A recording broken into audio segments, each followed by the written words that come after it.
algumas pessoas como eu sofrem com essa síndrome do pós-Covid.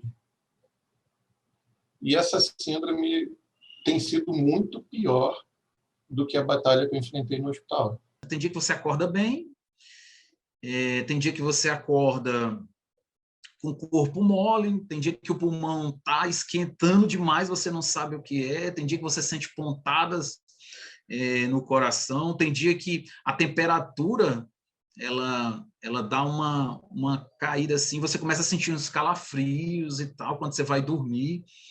Então, gente, é muito complicado. E outra coisa, eu tive uma convulsão. Uma semana depois que eu saí do hospital, eu estava fazendo físio e fui tentar fazer em casa. Acho que eu forcei muito e aí eu tive uma convulsão. O sentimento que eu tenho é que a cada dia que passa, eu estou perdendo um pedacinho, como se eu estivesse morrendo aos poucos. Meu sono não existe mais, não consigo dormir. Eu tenho medo de morrer sem perder o ar, entendeu? E é isso, eu acho que o fator psicológico é um dos mais difíceis, porque tem hora que dá vontade de gritar, sair correndo, sabe? E aí você tá travada, você tá pesada, você não respira. E é isso. Eu preciso entender o que está acontecendo comigo.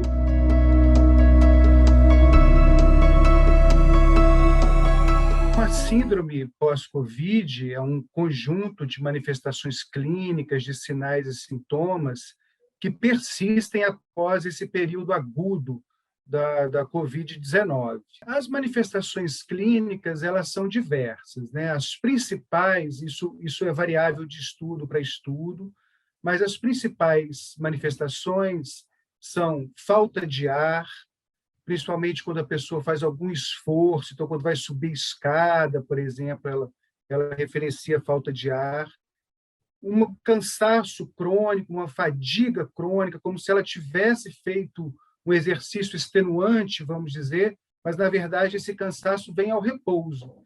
Então, esse cansaço crônico, falta de ar, às vezes uma tosse persistente, uma tosse crônica, dores de cabeça, crises de enxaqueca, são algumas das manifestações mais comuns. Dores musculares, dores nas articulações, também é bastante frequente.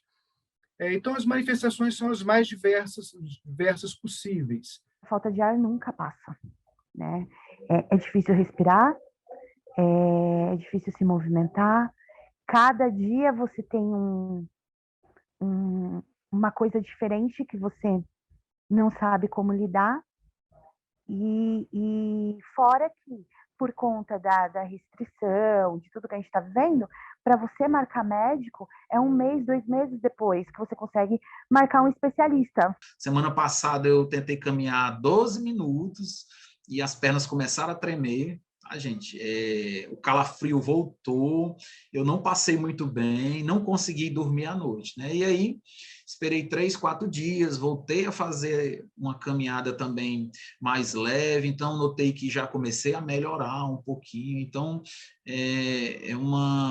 essa síndrome, né, pós-Covid, que chamam, é muito complicada e, por incrível que pareça, né, eu fui considerado um caso leve, porque não fui hospitalizado, não precisei de oxigênio. Pacientes com Covid leve, com manifestações leves da doença, também podem ter manifestações persistentes. Mas é mais comum em pacientes graves. Existe um estudo britânico em que os próprios pacientes reportavam seus sintomas. Então, eram pacientes que nem sempre foram hospitalizados ou foram referenciados para clínicas especializadas, e verificou-se que 10% dessas pessoas persistiam com sintomas após esse período agudo. Mas, se a gente pegar outros estudos em que foram incluídos pacientes que foram hospitalizados, e principalmente aqueles hospitalizados em centros de terapia intensiva, a gente vai ver que a frequência dessa síndrome é bem maior. Então, ela é variável, mas dura em torno de 30% a 80% desses pacientes permanecem com sequelas ou com sintomas após esse período agudo da Covid-19. quando eu saí do hospital, eu saí já sem respaldo nenhum. Porque nem falar assim, ó, a única coisa que eles me deram foi a guia para fazer fisioterapia muscular e respiratória, porque eu não mexia nada. Eu não mexia nada. E eu perdi totalmente a musculatura, então nem a mão eu conseguia levantar. As telemedicina, só para você ter ideia, no meu convênio eu liguei acho que 2 vezes. Eu desisti, porque cada um fala uma coisa. Teve um que falou para mim que é preguiça minha, que eu tenho que levantar e andar. Tá? Então, assim, para uma pessoa que tem dificuldade de ir no banheiro, o banheiro da minha casa dá o quê? Uns 10 passos daqui, que minha casa é muito pequenininha. Dá uns 10 passos. Eu chego para ir no banheiro, eu tô assim, parece que eu corri uma maratona. Essa síndrome relacionada ao coronavírus é algo novo, então a gente precisa de tempo para entender melhor com o que a gente está lidando e também para estruturar os serviços de saúde e estruturar melhor a abordagem a esse paciente. Isso vai vir com o tempo. Então, no momento agora, a gente está preocupado com os pacientes agudos, enfim. Mas depois isso vai ficar melhor esclarecido, tanto para os pacientes como para a comunidade médica, a comunidade científica. A recomendação é sempre por uma equipe multidisciplinar. Então, é importante ter um médico clínico ou um médico da família e outros profissionais de saúde, fisioterapeuta, nutricionistas são importantes, psicoterapeutas, psicólogos, e alguns casos precisam ser referenciados para centros especializados, de acordo com as manifestações que eles têm. Então, algumas vezes precisam ser referenciados para médicos pneumologistas, outras vezes para neurologistas, hematologistas, cardiologistas, aí vai depender das manifestações. Quando eu tive alta, né, em relação às orientações, não foi me passada orientação nenhuma. A única coisa era, olha, a gente precisa da vaga, você ainda não fez o desmame completo, tem falta de ar e tal, vai voltar com suporte de oxigênio e vamos te passar o acompanhamento fisioterápico. A fisioterapia ela é fundamental e ela tem atuação primordial nas primeiras horas num setor de terapia intensiva. Esse paciente, quando chega no setor, quando é admitido no setor, com cansaço, com uma falta de ar, o fisioterapeuta vai adequar o suporte de oxigenação adequado. Hoje em dia, a gente tem diversas formas de se oxigenar esse paciente. O fisioterapeuta tem uma capacidade técnica para avaliar isso. Uma vez esse paciente precisando de alguma terapia mais invasiva, como, por exemplo, a intubação, o fisioterapeuta está atuando diretamente nesse procedimento, auxiliando a intubação e também no manejo do ventilador mecânico. Quem domina a ventilação mecânica, todos os parâmetros de um respirador artificial, é o fisioterapeuta. A partir daí, o fisioterapeuta tem autonomia para avaliar o melhor momento para a gente retirar essa ventilação artificial.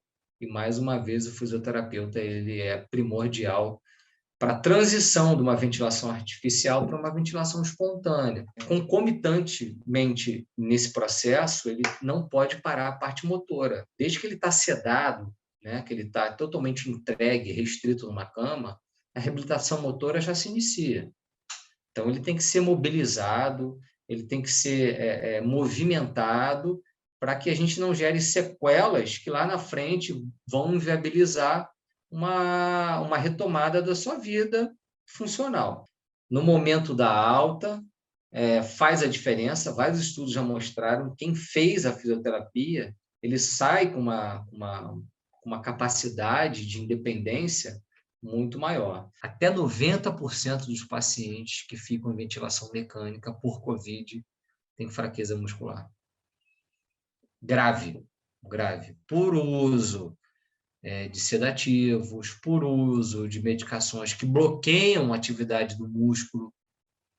Então, os pacientes acordam pós-ventilação mecânica, ventilação artificial, totalmente flácidos, com a fraqueza muscular absurda. O paciente, ele pós-Covid, é fundamental a atividade física, é fundamental a reabilitação pulmonar e muscular desse indivíduo.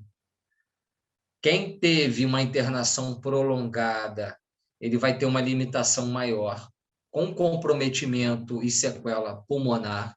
Esse indivíduo tem que passar, é obrigatório passar no médico antes para identificar qual limitação pulmonar que ele teve através da prova de função pulmonar. E assim o fisioterapeuta ele vai conseguir traçar a proposta terapêutica adequada para ele, tá? O indivíduo que teve uma internação menos prolongada e sem sintomas graves respiratórios, ele vai poder ter uma autonomia para a atividade física e que ela consiste em atividade física aeróbia, ou seja, para melhora da capacidade pulmonar, e também atividade física de força muscular. A gente tem muita coisa que a gente consegue adaptar em casa, como, por exemplo, caminhada com um aumento progressivo de tempo e de intensidade, de velocidade. Tá? E também alguns exercícios de fortalecimento que a gente pode utilizar a própria estrutura domiciliar, levantamento, levantar e sentar da cadeira, fortalecimento de membros superiores com carga, com quilos de arroz, de feijão, ou seja, com quilos de alimentos que a gente pode usar como peso. Tá?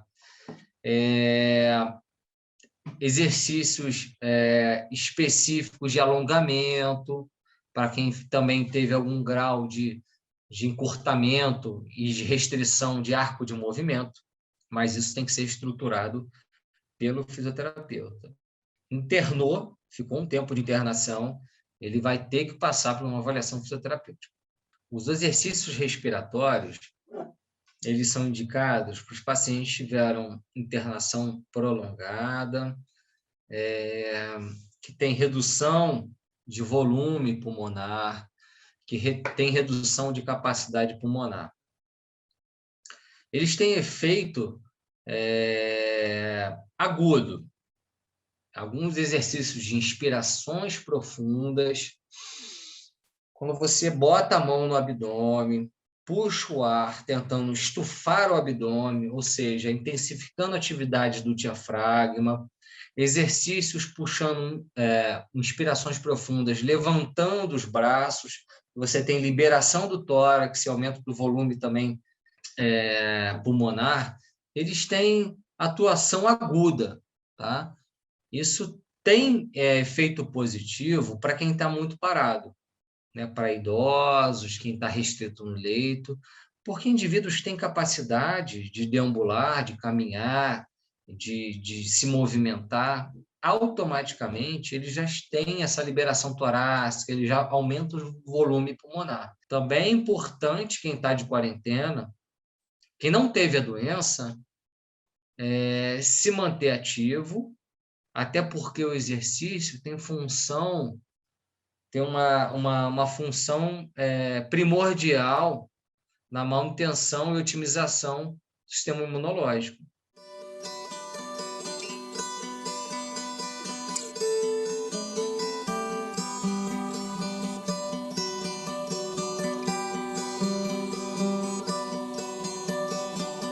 Atividade física eu sempre fiz, apesar de estar um pouco acima do peso, né? Eu estava em sobrepeso, só que eu sempre nadei.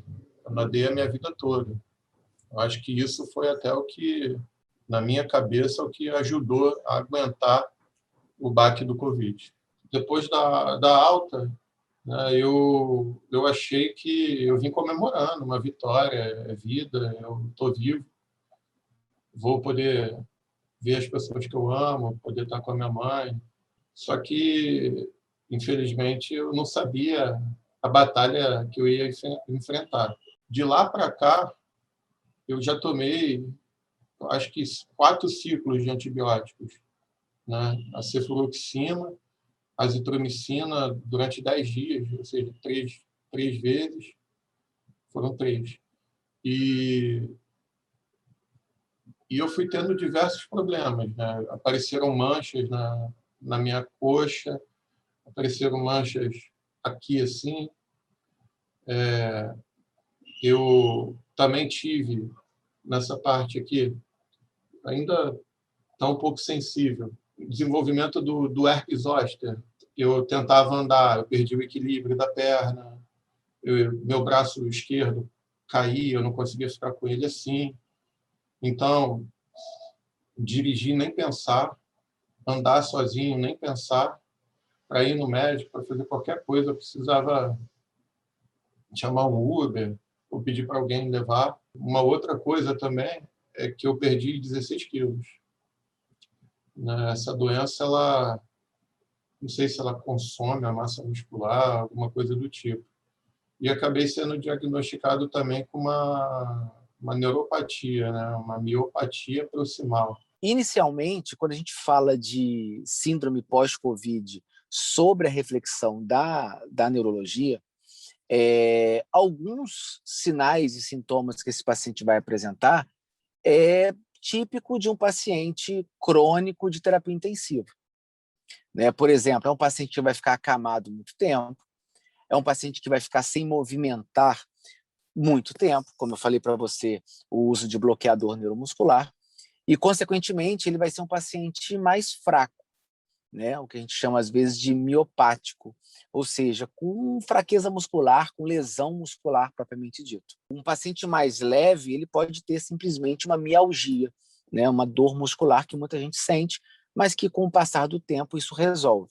Já o paciente mais grave, essa miopatia, essa lesão muscular, essa fraqueza, vai precisar de um tempo aí para recuperar, vai precisar fazer bastante fisioterapia. Não só a miopatia, mas como também a neuropatia, ou seja, um acometimento de nervo periférico. E o nervo periférico, uma das principais funções dele é transmitir informações, seja ela motoras para o músculo ou de sensibilidade. Sensibilidade tátil, térmico, dolorosa. Então, esses pacientes pós-Covid, ele acaba evoluindo com uma neuropatia e com uma miopatia, né? E isso fazendo ele ficar mais fraco, com dificuldade, muitas vezes, de realizar funções do dia a dia. Para digitar, não conseguia, muitas dores aqui, eu estava tremendo muito no começo. Agora deu uma diminuída, mas ainda tremo um pouco. Não sei se dá para perceber. Então, digitar, ler, impossível. Não consigo me concentrar. Depois veio o problema da visão, da dor de cabeça, da sensação de como se a cabeça estivesse apertando, né? O sufocamento, é tudo junto, é horrível. Na verdade, a gente tem um cardápio de manifestações neurológicas possíveis num paciente pós-Covid. Não somente Covid, né, mas também pós-Covid. Quando a gente fala de manifestação neurológica, propriamente dito, aqueles assintomáticos, pelo próprio nome fala, assintomático, não tem nenhum sintoma, aparentemente não vão apresentar nenhuma consequência neurológica. Os sintomas leves e até os sintomas mais, né, um pouco mais graves, um dos sintomas neurológicos mais comuns aí, e que muita gente relata até no dia a dia, é a perda do olfato. Então, isso por si só já é um sintoma neurológico.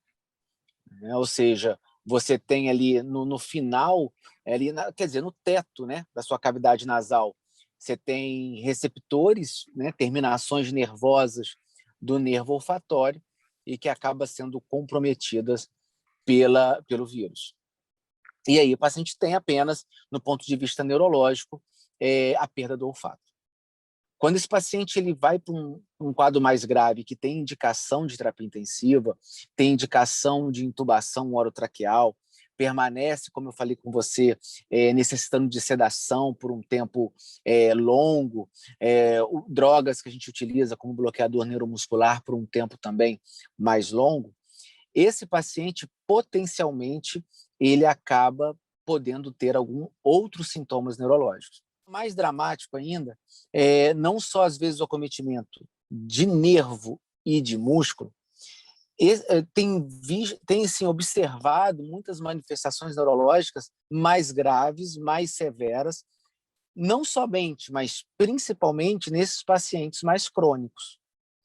E que tipo de manifestações neurológicas são essas? E aí eu digo, não só neurológica, mas também neuropsiquiátrica. Neurológica porque esses pacientes podem evoluir para encefalite, ou seja, um comprometimento do encéfalo como um todo, levando um quadro aí de alteração comportamental, de rebaixamento de nível de consciência, de sonolência, podendo levar um quadro, por exemplo, de AVC, um AVC isquêmico, né? Ou seja, porque o vírus ele tem uma característica de ser trombogênico, de gerar trombose. E quando você gera trombose num vaso cerebral, você diminui o fluxo sanguíneo para determinadas áreas cerebrais, levando, então, diminuição de fluxo é igual a acidente isquêmico, ou seja, falta sangue para uma determinada área cerebral. A trombose é quando acontece a formação de um coágulo de sangue dentro de um vaso. Esse coágulo ele pode entupir o vaso completamente ou só parte desse vaso. No caso da COVID, pode acontecer trombose tanto em veia, que seria a famosa trombose venosa profunda, que é aquela tão temida que dá embolia pulmonar, e a trombose nas artérias, que é outro quadro também muito grave que pode acontecer nesses pacientes com COVID. A COVID é uma doença extremamente trombogênica, ou seja, o nosso corpo ele tem um equilíbrio na formação desses coágulos e na dissolução desses coágulos, para manter o nosso sangue correndo nas veias e nas artérias. Porque se a gente tivesse muita chance de ter coágulo, a gente ia ter trombo pelo corpo inteiro. Se a gente não tivesse um controle da formação, a gente ia sangrar demais. Então, nosso corpo tem um equilíbrio entre a formação e a dissolução desses coágulos. Na COVID, ocorre um estímulo muito maior para a formação desses pequenos coágulos no nosso organismo. Mas não é só coágulo nas pernas, da famosa trombose das pernas. Esses microtrombos, por uma reação inflamatória extensa, pode acontecer no corpo inteiro. Então, as lesões, o comprometimento do pulmão, o comprometimento cerebral que a COVID pode dar é por obstrução de pequenos vasos, tanto artéria quanto veia, no pulmão, no cérebro, nos rins, nas próprias pernas, que dá a famosa trombose, geralmente falando. Então, a COVID causa um estado hipertrombótico, que a coagulação para o estímulo de formar trombo é muito maior do que o corpo pode suportar e causar essa dissolução desses trombos. Então, vai entupindo artéria e veia pelo corpo. Eu fazia fisioterapia respiratória, ainda faço. Desculpa, que eu estou empolgado e fiquei sem ar. Mas, assim, orientação nenhuma, porque cada médico, inclusive cada médico que passava a rotina, cada um pensava de um jeito, né? Ah, mas está tomando esse remédio, não sei o que, tal, não precisa e tal. Então, assim, foi uma luta, né? Não tinha consenso se tinha que usar o corticóide, a dexametasona. Mas usa, não usa? Então usa, todo mundo está usando. Quando eu reinternei uma semana depois, em outro hospital, o médico que me passou a rotina, ele era pneumologista. Ele falou, vem cá, você não está tomando anticoagulante, você tomou anticoagulante durante 30 dias, injetável, e te deram alta e você não saiu com anticoagulante? Eu falei, não, nem sabia que precisava. Ele falou, no mínimo 1 mês, você vai tomar o Xarelto. Nos pacientes internados, no momento que o paciente chegou no hospital, independente se ele tem fator de risco cardiovascular, se ele tem fator de risco para trombose, ele já vai tomar um anticoagulante em dose preventiva. Não a dose que a gente usa para tratar, mas a dose que a gente usa para prevenir. Mas nisso, nos casos dos pacientes que foram para o hospital, tá? Os pacientes internados, tanto em enfermaria quanto em CTI. Tem um médico brasileiro que tem pesquisado muito sobre isso. Se não me engano, de 50% dos pacientes que tinham eventos trombóticos, mais ou menos só desses pacientes, menos de 10% tinham eventos de trombose arterial e menos de 10% tinham trombose venosa. A grande maioria tinha microtromboses, microtrombos pulmonar, que geralmente é isso que dá aquele comprometimento pulmonar grave que a gente tem na COVID. Não é só uma pneumonia, existe também um quadro respiratório por microtrombos nas artérias pulmonares. Alguns pacientes chegam a desenvolver depois. Isso a gente fica sem saber qual que vai desenvolver ou não. O que tem feito para alguns pacientes, esses pacientes que ficaram internados no hospital, a dosagem tem feito a dosagem do dedímero, voltando ao dedímero, na alta hospitalar. Os pacientes estavam recebendo tratamento de prevenção com anticoagulante.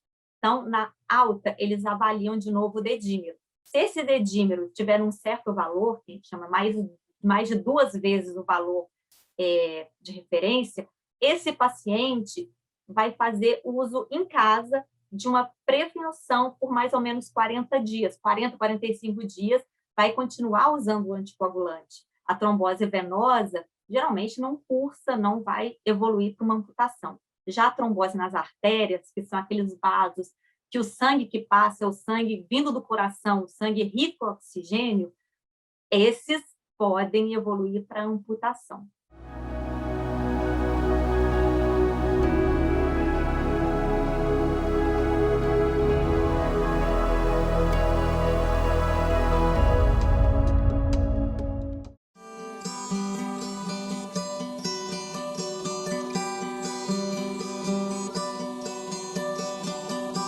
Eu não tenho condições nenhuma de trabalhar, porque essa doença, essa síndrome, né, que eu digo, ela compromete o cognitivo, né? Temos a encefalite, temos o AVC, temos hemorragias de uma forma geral, principalmente no sistema nervoso central, que também pode acontecer. E, além disso tudo, você tem, junto aí com a neurologia, manifestações psiquiátricas, né, como alterações comportamentais, como transtornos do humor, como déficits cognitivos, e que muitas vezes demoram aí para se recuperar, essa reabilitação cognitiva. Eu tenho muita tremedeira, minha mão é muito instável e a minha saturação oscila muito. Então, assim, às vezes eu comprei, né, esqueci o nome, gente. Minha memória tá péssima. Eu não conseguia lembrar o nome da beterraba. Eu chamava a beterraba de berinjela. E eu, berinjela. E para mim eu estava falando beterraba, sabe? Tratamento para isso farmacológico não existe, né? Agora, existe, na verdade, uma reabilitação cognitiva, né? Ou seja, através de exercícios, atividades que estimulem aí, de uma forma lúdica ou não, essa parte da cognição. Não existe um exercício único que é para ser feito. Muitas das vezes a gente observa com pacientes com essa queixa, muitas das vezes passivos em frente à televisão, passivos em frente a vídeos de computador, em frente a filmes, e, na verdade, qualquer tipo de atividade em que tire você da passividade é indicado para esses pacientes. O pessoal fala muito, brinca muito, né? Principalmente as pessoas mais antigas, vamos dizer assim, daqueles coquetéis, aquelas caça-palavras. São ótimos exercícios, são exercícios ativos. E hoje tem outros tipos de exercícios que fazem com que a pessoa ativamente ela tome algum tipo de decisão, ela tome algum tipo de ativação cognitiva. E aí a gente tem a reabilitação cognitiva com profissionais até mesmo do âmbito da terapia ocupacional, que trabalham muito essa parte cognitiva. É super importante, né, a gente abordar esse tema, já que a gente vive esse período de pandemia, e o quanto é importante a terapia ocupacional atuar desde o momento em que esse paciente é infectado, né, pela Covid-19, inclusive até numa necessidade de uma internação, né, no caso, lá no HUGG, no Gafreguini, nós tivemos o cuidado de preparar um material para os pacientes do setor COVID, com o objetivo de humanizar essa internação, trazer também uma qualidade, já que a gente tem uma ruptura muito grande, né, nessa internação das atividades de vida diária, do cotidiano. Então, desde o momento dessa infecção, né, dessa contaminação, dessa internação, a gente consegue, através da terapia ocupacional, trabalhar as questões funcionais. E aí a gente traz também para o pós-Covid. A gente estimula, através de atividades essas funcionais, em que proporcionem que possa resgatar, aos poucos, essa dinâmica de antes, né? Uma outra atividade que a gente trabalha muito a memória, que a gente traz aí também atenção, é a escrita. A gente precisa também resgatar a escrita dentro das possibilidades, porque agora é tudo informatizado. Então, assim, dificilmente, né, é muito mais prático a gente utilizar o computador, é muito mais prático a gente utilizar, a gente se comunica, né, por mensagens, o quanto a gente vem reduzindo também as palavras, né? Então, isso também vai interferindo nesse processo cognitivo. Não deixar de ter estímulos, né? Tá sempre ali em movimento físico e movimento cognitivo também.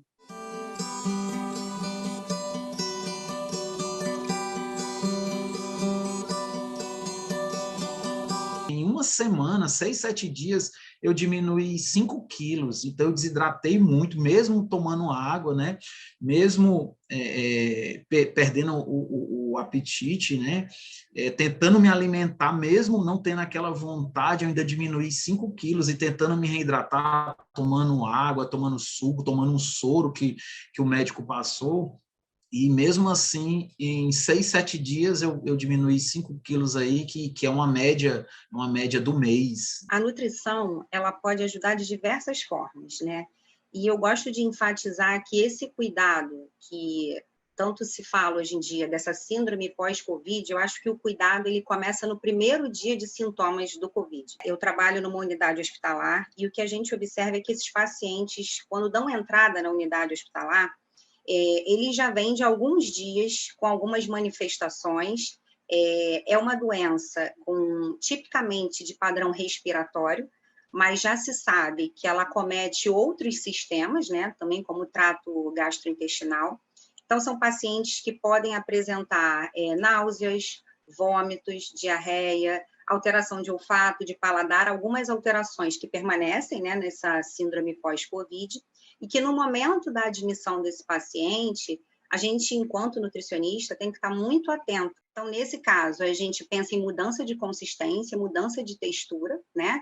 Então, desde dieta mais pastosa e até em casos mais acentuados de dieta líquida, a falta do paladar, né? A alteração do paladar também dificulta um pouco a aceitação da dieta. Então, facilitando e chegando numa consistência que o indivíduo tolere, seja na unidade hospitalar ou em casa, a gente agora vai se atentar nas características desses alimentos. Então, a gente tem que priorizar alimentos, nutrientes, que veiculem nutrientes que favoreçam a resposta imunológica. Além disso, a gente observa que nos pacientes com COVID, principalmente nos indivíduos que internam, a perda de massa muscular é muito intensa.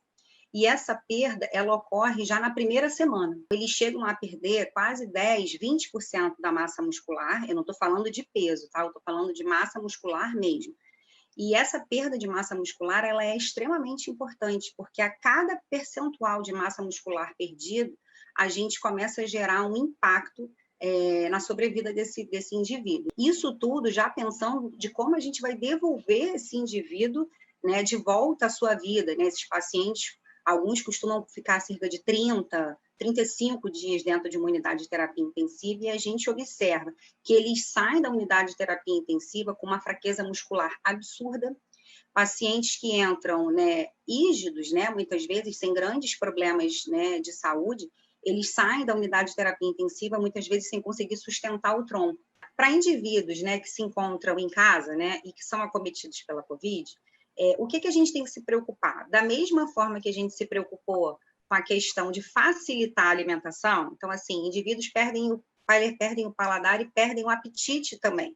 Tá? Indivíduos idosos, pior ainda, porque normalmente o indivíduo idoso, pelo próprio processo de envelhecimento, já tem algumas alterações de paladar, então já é mais difícil mesmo para fazer uma ingestão adequada, e hidratação mais ainda, tá? Além de facilitar a consistência, ou seja, tentar facilitar ao máximo o processo de digestão, mastigação, enfim, fracionar a alimentação é importante, porque quando eles apresentam esse enjoo, perda de olfato e de paladar, grandes volumes, é como se ele estivesse comendo alguma coisa sem sentir o gosto de nada. Então, se a gente der um volume muito grande, isso não facilita. Então, o ideal é que a gente fracione a refeição em mais vezes ao longo do dia, tentando priorizar alimentos mais calóricos, né, num volume menor, que aí a gente consegue fazer com que esse indivíduo... Lembra que eu falei que eles tendem a perder massa muscular, tendem a perder peso com facilidade, não só pela ingestão diminuída, tá? O COVID em si, ele é uma doença altamente inflamatória, né, o de caráter inflamatório é importante. Essa cascata inflamatória acentuada já faz com que o indivíduo tenha um gasto energético maior. Então, por si só, a doença aumenta a necessidade, juntando com o indivíduo que está consumindo pouca quantidade de alimentos, e muitas vezes com a diarreia associada ou vômitos, então a demanda desse indivíduo aumenta. Então, hidratação, o que a gente pode fazer para facilitar, né?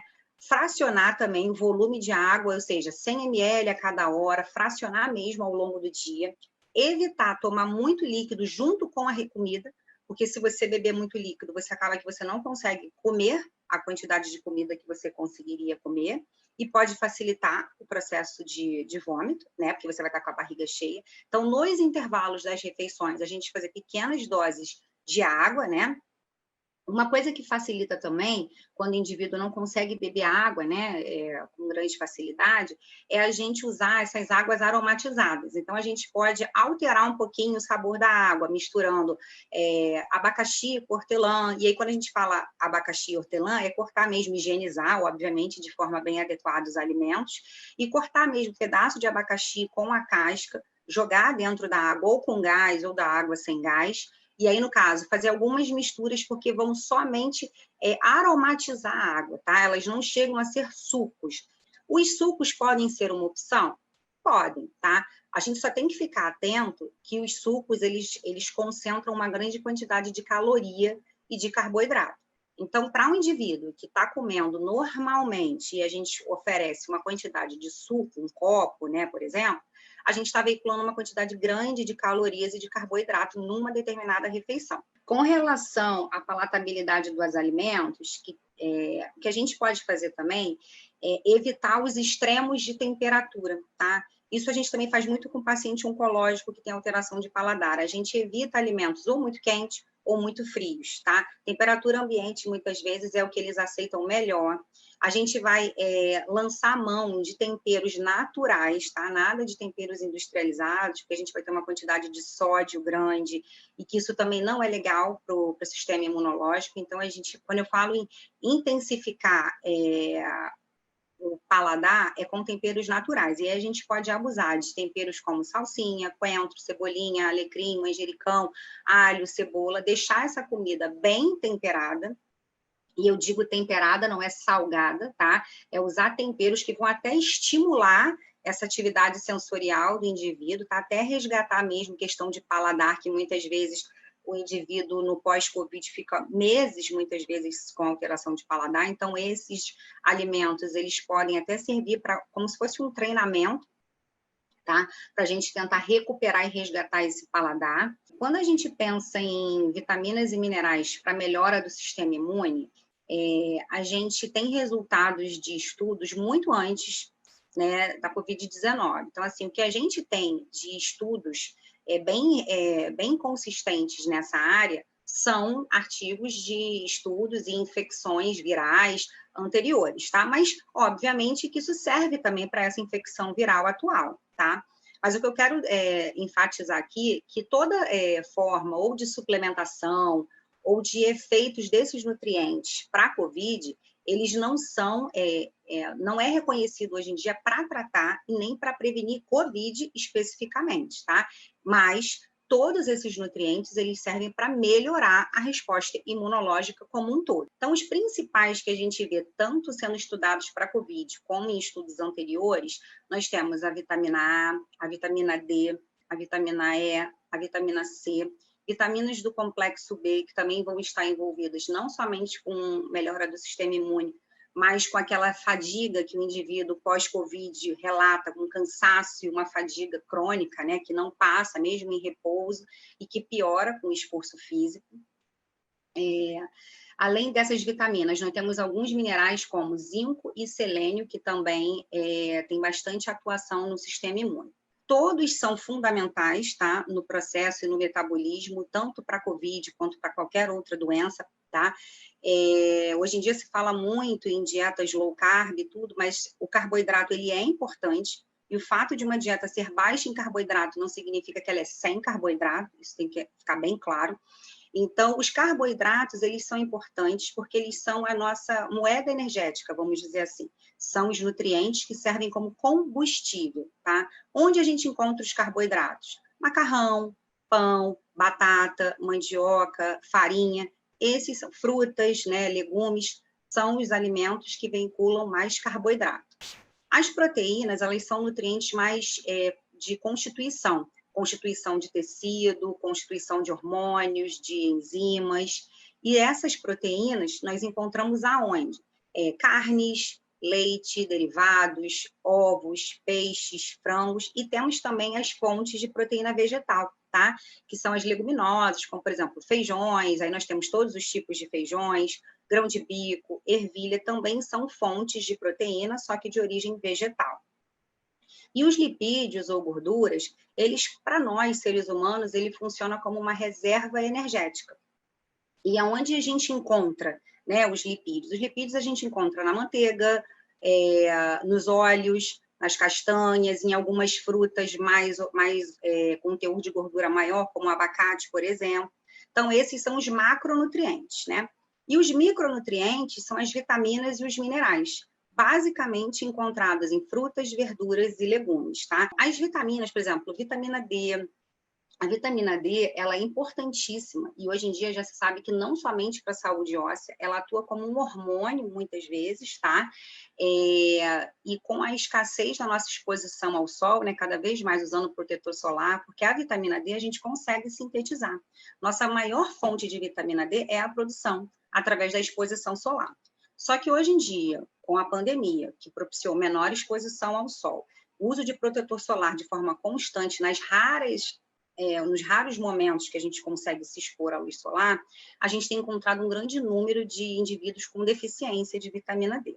E a vitamina D, ela tem um papel não só para a saúde óssea, não só para a saúde cardiovascular, para controle metabólico até de diabetes, mas ela tem uma função imunomoduladora. A vitamina D, ela consegue estimular a produção de substâncias como defensinas, que são proteínas envolvidas na resposta imunológica, tem uma atividade antimicrobiana também capaz de otimizar o sistema imune. A maior fonte, né, que a gente consegue é a exposição solar, mas pensando em alimento, nós encontramos ela no fígado, na gema de ovo, em leite e derivados, em alimentos que são enriquecidos com vitamina D, tá?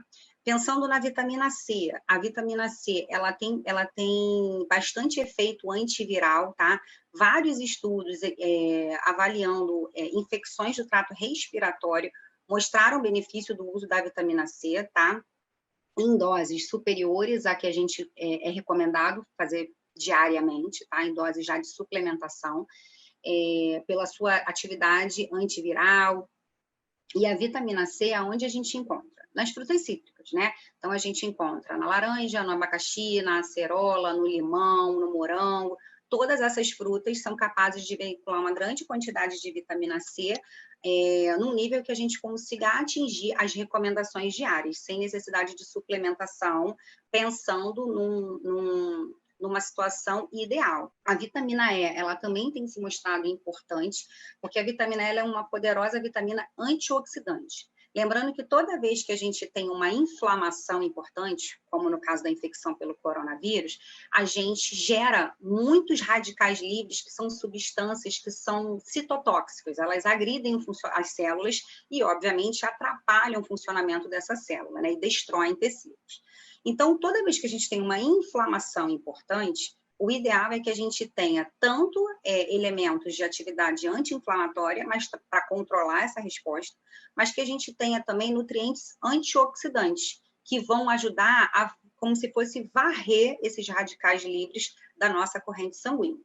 Aonde a gente encontra a vitamina E? A gente encontra a vitamina E na semente de girassol, em alguns farelos. A gente também é capaz de encontrar vitamina E sem grandes necessidades de suplementação, pela alimentação também. Zinco e selênio, eles são elementos, são minerais, também extremamente importantes na resposta imune, tá? O zinco, em alguns estudos, tanto em vivo quanto in vitro, ele mostra diminuir replicação viral, então ele seria importante por reduzir carga viral, e o selênio por ser constituinte de enzimas que participam desse sistema antioxidante. São elementos que a gente consegue com facilidade em alimentos de origem animal, tá? Em amêndoas, em castanhas também. Porém, indivíduos, como os vegetarianos, por exemplo, né, que não fazem uso de alimentos de origem animal, a gente tem que ficar atento à suplementação quando necessário. O ômega 3 também é um outro nutriente muito estudado, também envolvendo parte imunológica, e não só parte imunológica, ele também tem um efeito de ser antiagregante plaquetário, que é um evento que acontece muito, né, na infecção pelo coronavírus, que é os eventos trombóticos. Em termos de alimentação, onde a gente acha o ômega 3? Em peixes, tá? Não só no salmão, como a gente costuma falar. O salmão, na verdade, seria o salmão que não é o criado em cativeiro, como a gente tem o mais disponível atualmente. Temos outros peixes também como fonte de ômega 3, como o atum, a sardinha, de preferência frescos, tá? E alguns alimentos de origem vegetal, como a linhaça. Alguns desses nutrientes, como a vitamina C, como o zinco, como o selênio, em determinadas fases da vida e em determinadas situações de estresse, como uma doença, a necessidade pode aumentar.